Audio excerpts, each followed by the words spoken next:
আসসালামু আলাইকুম, সবাই কেমন আছেন? আশা করি সবাই খুব ভালো আছেন। আমি এটা হচ্ছে আমের আচার বানাচ্ছি। গত 5-6 দিন আগে আমি আরও 10 কেজি আমের আচার বানিয়েছিলাম, ঝাল মিষ্টি। এটাও ঝাল মিষ্টি আচার, একদম গলে গেছে।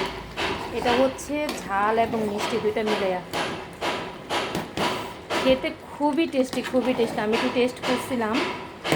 এটাকে একদম শুকাবো, শুকাইতে শুকাইতে একদম লাল এখন তো লাল হয়েছে, মানে একটু কালো বানিয়ে ফেলবো আর কি।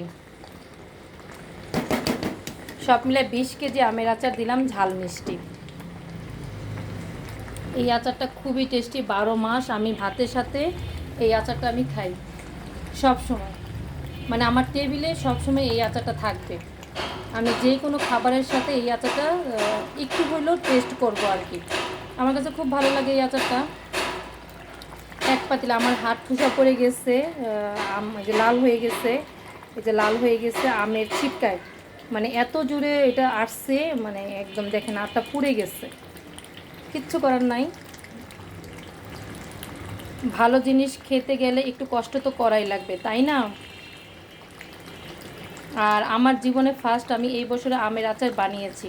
আগে কখনো বানাই নাই, এবারই ফার্স্ট। দেখা যাক। দেখছেন? ওয়াও! এবং এটার মধ্যে আস্তা রসুন দিয়ে দিয়েছি কিছু। এই আচারটা খুবই মজা।